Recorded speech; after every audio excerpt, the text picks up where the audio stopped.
ओम श्री रब्बुल आलमीन नमः। 6 अक्टूबर 2016 हर बार बोले जाने वाली बात, मेरी मिराज यात्रा। तो हम जो कुरान का चैप्टर, हम लोग कुरान की मैं आयतें बता रहा हूँ दुनिया के सामने। कुरान वो जो सत्य है, कुरान वो जो हक है। कुरान मैंने बताया, पहले भी आपको बता चुका हूँ, कुरान जो है ये सब समझ लें, कुरान प्रेजेंट टेंस में लिखी हुई किताब है। ये पास्ट टेंस के इसमें कुछ किस्से हैं जो पुरानी किताबों में, इंजील में, बाइबल में, तौरात में, ज़बूर में जिनका जिक्र है। और कुरान प्रेजेंट टाइम में लिखी हुई किताब है। इसे एक आदमी पढ़ेगा, कुरान का एक बटन होगा, वो बटन ऑन करेगा एक आदमी, उसके बाद कुरान एक्टिव हो जाएगी। तो 1500 सालों से जो कुरान एज़ पर सऊदी धोखा, कुरान जो है, कुरान सो रही है। अब कुरान एक्टिव होगी, कुरान का काम अब शुरू होगा। तो कुरान एक प्रेजेंट टाइम में लिखी हुई किताब है, प्रेजेंट टेंस में लिखी हुई किताब है। तो पिछला जो हमने बताया था, ए इंसानों, ज़मीन की हलाल और पाक साफ़ चीज़ें खाओ और शैतान के पद चिन्हों पर मत चलो, वह तुम्हारा खुला हुआ दुश्मन है। तो देखिए, मैं पहले भी बता चुका हूँ कि अल्लाह शैतान बुला रहे हैं सऊदी अरब को, सऊदी इस्लाम को। आज मैं ये भी बताऊंगा आपको, एक ही आयत दूंगा जिससे पूरा का पूरा किला टूटता है सऊदी अरब का। आखिरी जो इन्होंने पैगंबर बोला कि यह पैगंबर आए थे, जो मोहम्मद का, मोहम्मद का इन्होंने फ्रॉड किया, उसकी मैं आपको एक आयत ऐसी बताऊंगा आगे चल के, कुरान की तिलावत के बाद, आयतों की तिलावत के बाद, जिससे आपको सोचने को मजबूर होना पड़ेगा कि सऊदी अरब ने धोखा दिया। ज़मीन की साफ़ सुथरी चीज़ें खाओ, तो ज़मीन की साफ़ सुथरी चीज़ें वही हैं, गाजर निकाली खाई, मूली निकाली खाई, गोभी निकाला खाया। अल्लाह बार बार कह रहे हैं, 11 जगह ये आयत आ रही है साफ़ सुथरी चीज़ें खाओ। और सूरह बकरा में तो 5 बार आ रही है साफ़ सुथरी चीज़ें खाओ। जो सूरह बकरा, जो कुरान का सबसे बड़ा और सबसे पहला चैप्टर है, जिसका नाम है गौ माता। तो साफ़ सुथरी चीज़ें खाओ। अब देखिए, जानवर आप नहीं खा सकते साफ़ सुथरा, वो तो ज़मीन की साफ़ सुथरी चीज़ें खाओ। आगे 169, शैतान तुमको हुक्म लगाता है बुरे और बेहयाई के काम किए जाओ और अल्लाह पर वह बातें कहो जो तुम्हारी जानकारी से बाहर है। तो देखिए, शैतान मैं बता रहा हूँ, सऊदी इस्लाम, सऊदी को शैतान बुला रहे हैं अल्लाह। तो ये कहते हैं कि अल्लाह पर वो बातें मत बनाओ जो तुम्हारी जानकारी से बाहर है। तो इन्होंने जो हूरों का कॉन्सेप्ट चलवा दिया, खुद नहीं, खुद सऊदी इस्लाम वाले, सऊदी वाले खुद बड़े संभल के चल रहे हैं।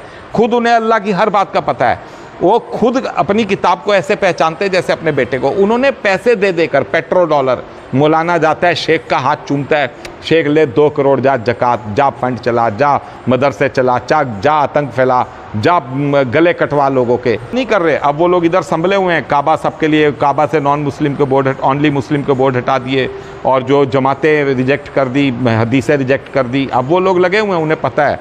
मगर पहले जो उन्होंने किया, उसी को आज संसार भुगत रहा है, उसी गलत तिलावत को संसार भुगत रहा है। एक गलत कल्ट खड़ा हो गया सऊदी इस्लाम का, और 57 देश बन गए पेट्रो डॉलर से। तो शैतान तुमको बुरे कामों के हुक्म लगाता है और वो बातें बोलता है जो तुम्हारी जानकारी से बाहर है। जो वो तारिक जमील, वो जब कहेगा हूरें हैं 60-60 फुट की लंबी और ये करेंगी और वो करेंगी, सब उल्टा सीधा। नेक्स्ट, और जब उनसे कहा जाए कि अनुसरण करो उसका जो अल्लाह ने उतारा है, तो कहते हैं हम तो चलेंगे जिस पर हमने अपने बाप दादा को पाया। भला अगर उनके बाप दादा को अकल ना रखते और सीधे रास्ते पर ना हो, और वह किसी राह पर ना हो तब भी। तो देखिए, ये कहते हैं कि और जब उनसे कहा जाए, तो मैं कह रहा हूँ ना, कुरान सारी सऊदी इस्लाम के खिलाफ लिखी हुई किताब है, इस्लाम के खिलाफ लिखी हुई। इस्लाम है एक दूसरा, सऊदी ने गलत। जब उनसे कहा जाए कि अनुसरण करो उसका जो अल्लाह की किताब में है, तो कहते हैं हम तो अपने बाप दादा पर चलेंगे। तो बाप दादा पर कौन चल रहा है? खाली ये सऊदी इस्लाम वाले। ये बाप दादा ने जो राह बना ली कि जी बकर था, उस्मान था, वो थी, खदीजा थी, फातिमा, तो पता है क्या क्या उन्होंने जो अपने चले आ रहे हैं उनके जो डमी नेम। तो ये कहते हैं, और आगे अल्लाह कह रहे हैं उनके बाप दादा को कुछ अकल ना हो तब भी उसी राह पर चलेंगे। तो देखिए, बाप दादा को यहाँ पर तो रामकृष्ण सनातन धर्म में तो बाप दादा की कोई पद्धति का सिस्टम है नहीं। नेक्स्ट, उन इनकारियों की मिसाल ऐसी है जैसे कोई जानवरों को आवाज़ देता हो, और जानवर तो हाक पुकार और चिल्लाने के सिवा कुछ सुनते नहीं। ये लोग बहरे, गूंगे और अंधे तो थे, अब अकल भी जाती रही।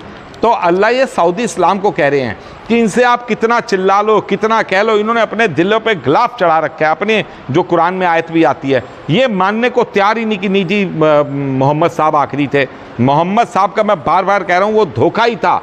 मैं एक आयत लास्ट में आपको बताऊंगा, जो एक आयत ही अपने आप में काफ़ी है इनके नकली मोहम्मद डम जो इन्होंने नकली शुरू किया सऊदी अरब ने, उसको खोलने के लिए।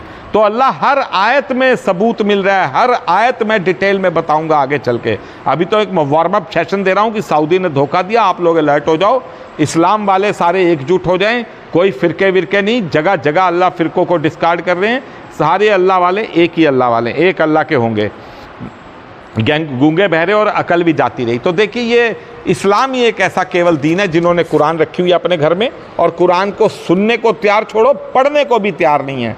इस सऊदी अरब ने ऐसा नाटक रच दिया एक नकली मोहम्मद का कि 8 अरब पब्लिक में से 1.5 अरब पौने 2 अरब इस्लाम को मानते हैं, 6.5 अरब अल्लाह का नाम सुनने को तैयार नहीं, कुरान का नाम सुनने को तैयार नहीं, इस्लाम का नाम सुनने को तैयार नहीं। तो कुछ भी इन्हें कुरान की अच्छी से अच्छी बात बताओ, कुरान सुनते ही कहते हैं हटाओ इसे यहाँ से। ये क्या किया सऊदी अरब ने कर दिया। ये लोग गूंगा अकल भी जाती रही, ये सऊदी ने कर दिया। ए ईमान वालो, हमारी दी हुई रोजी में से साफ़ सुथरी चीज़ें खाओ, अगर तुम सिर्फ अल्लाह की बंदगी करने वाले हो तो उसका शुक्र भी मानो। देखिए बार बार आ रही है, हमारी दी हुई रोजी रोटी में से साफ़ सुथरी चीज़ें खाओ। साफ़ सुथरी समझ जाइए, मुर्गे बकरे साफ़ सुथरे में नहीं आता। उसने तुम पर हराम कर दिया, ये देखिए कितनी बार अल्लाह कह रहे हैं इस बात को, उसने तुम पर हराम कर दिया मुर्दार को और खून को, सूअर का गोश्त और जिस पर अल्लाह के सिवा किसी दूसरे का नाम लिया गया हो। फिर भी अगर ऐसा कोई बेबस हो जाए और नाफरमानी करने वाला ना हो और आदत ना डाले तो उस पर गुनाह नहीं, अल्लाह भी बख्शने वाला मेहरबान है। अब ये देखिए, ये 10-10 साल के बच्चे बैठा लिए जाए ना, सुप्रीम कोर्ट की बेंच क्या गर्दन हिलाएगी, 10-10 साल के बच्चे समझ जाएंगे इसमें अल्लाह क्या कह रहे हैं। उसने तुम पर हराम कर दिया खून और मुर्दार, किसी कुरान में हमने तुम पर लिखा हुआ है, तो किसी में उसने, अल्लाह ने हराम कर दिया खून और मुर्दार। खून मतलब ब्लड वाली चीज़ें, मुर्दार मतलब मरा हुआ। अल्लाह कह रहे हैं खाओ जिंदा मुर्गा, खाओ जिंदा बकरा, खाओ जिंदा ऊँट, खाओ जिंदा, नहीं खा सकते। खून और मुर्दार, मुर्दार मतलब मरा हुआ और खून मतलब ब्लड वाली साफ़ है। और सूअर का गोश्त, जो मैं कहता हूँ, ये कहते हैं जी सूअर हराम कर दिया, सूअर के मीट के ऊपर लड़ाइयाँ हो रही हैं, मंदिरों में फेंक दो, ये कर दो, मस्जिदों में फेंक दो, पता नहीं कौन सा बवाल। अरे भैया, मैं बार बार बता चुका हूँ पहले भी कि अल्लाह की सारी दुनिया है, अल्लाह हर चीज़ जोड़े में बनाता है। अगर अल्लाह ने इस्लाम वालों को बोला कि खून और मुर्दार, तो यहाँ हिंदुओं को बोला है, सनातन धर्मियों को, क्योंकि जहाँ पर भी ये अल्लाह वाले अपना बकरा बड़ा क्या क्या टांग कर बकरे मुर्गे खड़े हो जाते हैं, उसके ठीक सामने हमारे हरिदास भाई, हमारे जो समाज के लोग हैं सनातन धर्म के, वो अपना सूअर टांग के खड़े हो जाते हैं। तो अल्लाह के तो सारे बच्चे हैं, अल्लाह ने तो सबको शिक्षा देनी है। मैं बार बार बताता हूँ, सूअर का गोश्त इसलिए लिखा हुआ है, मैंने तुम पर हराम किया खून और मुर्दार और सूअर का गोश्त, मतलब दोनों बच्चों को बताएगा ना। जब एक बाप अपने बच्चों को बताएगा तो दोनों को हिदायत देगा। सूअर का गोश्त इसलिए क्योंकि सनातन धर्मी टांग देते हैं उनके ठीक सामने। पैन इंडिया आप चले जाओ, जहाँ पर ये टांग के बकरा बैठे होंगे, वहाँ सामने सूअर टंगा पड़ा होगा। और सूअर का गोश्त इसलिए अल्लाह बड़े कैटेगरिकली अल्लाह सूअर का गोश्त कह रहे हैं, इसीलिए। और जिस पर अल्लाह के सिवा किसी दूसरे का नाम लिया हो, तो ये देखिए जब कलमा पढ़ते हैं तो मोहम्मद का नाम लेते हैं, तो अल्लाह साफ साफ मना कर रहे हैं, वो तो बिल्कुल ही गलत है। चलो अल्लाह कह रहे हैं तुमने खा ही लिया किसी वक्त, इसी में सुनिए, फिर भी अगर कोई बेबस हो जाए, यहाँ अल्लाह कह रहे हैं कि चलो तुमने खा ही लिया। जैसे फौजियों को ट्रेनिंग दी जाती है कि भाई कभी सांप बिच्छू भी खाने पड़ते हैं, वहाँ कभी कोई फंस जाता है, कोई जहाज़ क्रैश में, कोई पानी में, कोई मछली खाना पड़ता है, समुंदर में फंस जाता है, उसमें कहीं माफ़ी है। फिर भी अगर कोई बेबस हो जाए और नाफरमानी करने वाला ना हो और आदत ना डाले, बताओ आदत ना डाले किसकी? इसी की तो नॉनवेज की, क्योंकि आयत ही नॉनवेज के ऊपर आ रही है। आयत ना डाले तो उस पर गुनाह नहीं, अल्लाह भी बख्शने वाला और मेहरबान है।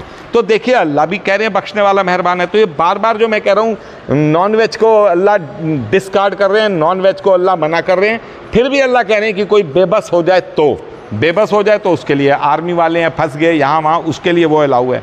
ये सूअर का गोश्त का मैंने क्लियर कर दिया, इसके अलावा कोई मतलब नहीं निकल रहा सूअर के गोश्त का, ये हिंदुओं को अल्लाह समझा रहे हैं। नेक्स्ट, बेशक जो लोग छुपाते हैं उसको जो अल्लाह ने किताब में उतारा और उसे छुपाकर तुच्छ नफ़ा हासिल करने में लगे रहते हैं, सऊदी अरब वाले। सऊदी अरब वालों ने किताब का गलत इंटरप्रेटेट किया, गलत उसके ऊपर एक दीन खड़ा कर दिया और एक गलत सिस्टम से काबा की कमाई करने लगे।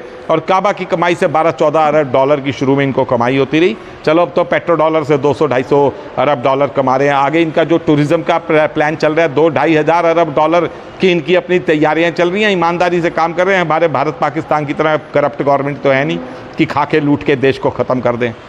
हाँ, शुरू में इनको सहारा बहुत लगा काबा की कमाई का। बेशक जो लोग छुपाते हैं और तुच्छ नफ़ा हासिल करने में लगे रहते हैं, सऊदी अरब ये माल खाकर उन्होंने अपने पेट में आग भर ली है। अब देखिए, सऊदी अरब ही एक ऐसी जगह है जो ऑयल फील्ड में रहता है। अल्लाह 19 जगह कह रहे हैं और इंकारियों का, काफिरों का, नाफरमानों का घर आग में है, आग में है, आग में है। अलग अलग जगह आ रहा है। काफिरों का घर आग में है, आग मतलब ऑयल फील्ड, अरब की ऑयल फील्ड, नीचे आग ही आग है, पेट्रोल। उन्होंने अपने पेट में आग भर ली है, ये ऑयल फील्ड। क़यामत के दिन अल्लाह उनसे बात ना करेगा। अल्लाह की बॉडी है, अल्लाह बात कैसे करेगा? ये कहते हैं जी नूर है, अल्लाह ये है, अल्लाह वो है। अरे भैया, अल्लाह आदमी मैं खुद देख कर आया हूँ। अल्लाह एक 500 बिलियन लाइट ईयर बड़ा एक आदमी है जिसकी मूंछ नहीं है, दाढ़ी है। ये मैं कहता हूँ, मेरे सनातन धर्मियों को भी थोड़ा मिर्चें लगती हैं, मगर हमारे ब्रह्मा जी हैं। ब्रह्मा जी की बिना दाढ़ी की कोई फ़ोटो नहीं, तस्वीर नहीं, मूर्ति नहीं, कोई है ही नहीं है, जमशन ही नहीं है उनका बिना दाढ़ी के। ब्रह्मा, ब्रह्मांड, भगवान। और ब्रह्मा जी का अल्लाह की तरह कॉन्सेप्ट, एक ही उनका मंदिर है वहाँ पर पुष्कर में। पूरी वर्ल्ड में एक ही मंदिर है ब्रह्मा जी का, दूसरा कोई मंदिर ही नहीं। तो ये सिमिलरिटी कैसे आ रही है अल्लाह के साथ, कोई इस्लाम के साथ? मगर चलो बातें खुलेंगी आगे चल के कभी। अल्लाह उनसे बात ना करेगा और उनको पाक ना करेगा और उनको बड़ा ही दुख देने वाला अजाब होगा। तो देखिए, दुख देने वाला अजाब कब होगा? जब क़यामत की खबर बनेगी। क़यामत क्या कि क़यामत वो कि जिस दिन अल्लाह वाले और मोहम्मद वाले अलग अलग हो जाएंगे। अल्लाह वाली सारी दुनिया, मोहम्मद वाली सऊदी अरब के 57 देश फॉलोवर। हालांकि 57 छोड़ देंगे, वो मोहम्मद छूटते ही एक अल्लाह वाले हो जाएंगे। यह वह बदनसीब हैं जिन्होंने हिदायत छोड़कर गुमराही खरीद ली। पेट्रो डॉलर जो मौलाना के हाथ चूम चूम के देते हैं पैसे, मौलाना जो शेखों के हाथ चूमते हैं, पेट्रो डॉलर जिसको मैं बता रहा हूँ। और मगफिरत के बदले अजाब मोल लिया। आग में जाने के लिए कितनी बहादुरी और हिम्मत बता रहे हैं। तो ये वो जो पेट्रो डॉलर, जो पैसा चूम चूम के शेख से हाथ चूमते हैं, प्यार करते हैं, अदाब करते हैं और पैसा ले आते हैं, उनको अल्लाह कह रहे हैं कि उन्होंने आग में जाने की कितनी हिम्मत जुटा ली। आग मतलब ऑयल फील्ड, मतलब अरब को फॉलो करने की। बिल्कुल कुरान साहब बच्चों की तरह चल रही है कुरान। और ये मैंने अपनी तरफ से मतलब नहीं बता रहा हूँ, ये कुरान में आता भी है 21 जगह। और ये कहते हैं इसने कुरान खुद अपने मन से बना ली है। आप बनाओ, अल्लाह कहते हैं तुम भी बना के दिखा दो। अल्लाह चैलेंज कर रहे हैं, ऐ रसूल इनको कहो तुम भी एक ऐसी बना के दिखा दो जो मैं निकाल रहा हूँ। यह इसलिए हुआ कि अल्लाह ने हक़ के साथ जो किताब उतारी है और जिन लोगों ने किताब में इख्तिलाफ़ करके राहें निकाल ली और जिद करके फूट में बहुत दूर जा पड़े। अब बताओ इससे साफ़ सुथरी आयत क्या होगी? जिन्होंने हक़ में इख्तिलाफ़ किया, अल्लाह ने हक़ के साथ किताब उतारी और वो किताब को मानने से मुकर गए। हक़ के साथ किताब उतारी कुरान को वो लोगों ने अपने हिसाब से मोड़ दिया। मोड़ते ही शिया, सुन्नी, देवबंद, बरेलवी, अहले हदीस के कादियानी, सूफियानी, पता नहीं क्या क्या बन गए, 72 फिरके पड़ गए। अल्लाह कह भी रहे हैं जिन्होंने अपनी राहें निकाल ली और फूट में दूर तक फूट कर टुकड़े टुकड़े हो गए। तो देखिए, साफ साफ इस्लाम के लिए आ रही है कुरान। जो मैंने आपको बता दिया, सवाल जो आते हैं आपको, पहले तो कुरान का कोड दे दिया। कुरान प्रेजेंट टेंस में लिखी हुई किताब है और कुरान में एक आयत आता है और अभी हमने हाल ही में इनके पास कोई रसूल नहीं भेजा। ए रसूल, आप इनको नोटिस दे दो उस कौम को जिसके पास हाल ही में करीब में कोई रसूल नहीं गया। अल्लाह 4 जगह इस बात को कह रहे हैं कि इनके पास कोई रसूल नहीं आया, इनके पास कोई हाल करीब में हमने कोई रसूल नहीं भेजा। तो करीब क्या हुआ? करीब देखिए, जैसे एक आदमी 600 किलोमीटर दूर खड़ा है, एक 1600 किलोमीटर दूर खड़ा है, तो हम किसको कहेंगे? 600 किलोमीटर वाले को करीब कहेंगे ना, क्योंकि 1600 किलोमीटर आ गया। जैसे आप यहाँ से जयपुर जाओ तो जब आप देखोगे जयपुर लिखा होगा 208, गुड़गांवा लिखा होगा 28, तो 28 किलोमीटर कितनी दूर है दिल्ली से, मगर वो 28 पास लगेगा। तो हाल ही में करीब में हमने कोई रसूल नहीं भेजा। वो करीब में कौन सा हो गया? यही 1450, जो लास्ट होगा वो करीब कहलाएगा। तो अल्लाह कहते हैं ये टेक्निकल आयत है, सुप्रीम कोर्ट में चलेगी, ये याद रखिएगा। जिनके पास करीब में हमने कोई रसूल नहीं भेजा, करीब कौन सा हो गया? जो लास्ट टू लास्ट को अल्लाह मूसा को सर्टिफाइड कर ही रहे हैं। अल्लाह 3 जगह कह रहे हैं मूसा को हमने किताब दी थी, इसमें कोई शक नहीं होना चाहिए। एक केवल प्रॉफिट मोहम्मद का ही केवल एक ऐसा खेल हो गया जो संसार मानने को तैयार नहीं, खाली सऊदी इस्लाम के। और इसमें आता है, अल्लाह ये भी लिखते हैं जगह जगह की, जो अल्लाह की किताब को पढ़ते हैं, जो अल्लाह की किताब को मानते हैं, जो अल्लाह की किताब को राय हिदायत मानते हैं, तो इसमें हदीस अपने आप रिजेक्ट हो गई। अल्लाह की किताब को पढ़ने वाले कामयाब होंगे। अल्लाह की किताब कौन सी? कुरान। हदीस अल्लाह की किताब है ही नहीं, हदीस उन्होंने लिखी हुई है। और देखिए नेक्स्ट में मैं आपको एक और बहुत गर्म टेक्निकल सबूतों के साथ बताऊंगा कि मेहराब, जो मस्जिद की दीवार है जिसे मेहराब कहते हैं, अल्लाह उसे अजाब बुला रहे हैं। और अल्लाह उसको अजाब कैसे बुला रहे हैं, इसको भी मैं आपको कुरान की आयतों से सर्टिफाइड करूंगा। कुरान की आयतों से मेहराब को अजाब बुला रहे हैं अल्लाह, उसका भी हिसाब होगा। और मुझे कोई कोई कहता है कि आप वो बिस्मिल्लाह नहीं पढ़ते। भैया मैं जो शुरू में रब्बुल आलमीन का नाम लेकर नमाज़ें करता हूँ वो अपने आप में वही है। और ये जितने भी मौलाना शैतान रिज़म विज़म पता नहीं क्या क्या बोलते हैं, अल्हम्दुलिल्लाह रिशे, और उसके बाद शैतान रिज़म को वर्ल्ड टोटली डिस्कार्डेड। ये अल्लाह कह रहे हैं कुरान में कि जब जब आप कुरान पढ़ने लगो शैतान से बचने के लिए अल्लाह का सहारा ले लिया करो। तो शैतान को साइकोलॉजिकली बचने के लिए अल्लाह का सहारा ले लो। शैतान से बचने के लिए शैतान क्या? हदीस। अल्लाह का सहारा क्या? कुरान। तो ये जितने मौलाना बोलते हैं शैतान रिज़म विज़म पता नहीं क्या क्या बोल, टोटल गलत है। अल्लाह का केवल नाम लेना है, अल्लाह का नाम लो, सऊदी अरब का शैतान हाथ ही नहीं लगने देगा आपके दिमाग को। तो अगली आयत में मैं आपको और खोल के इसके बारे में बताऊँगा। आप सब सुखी रहें।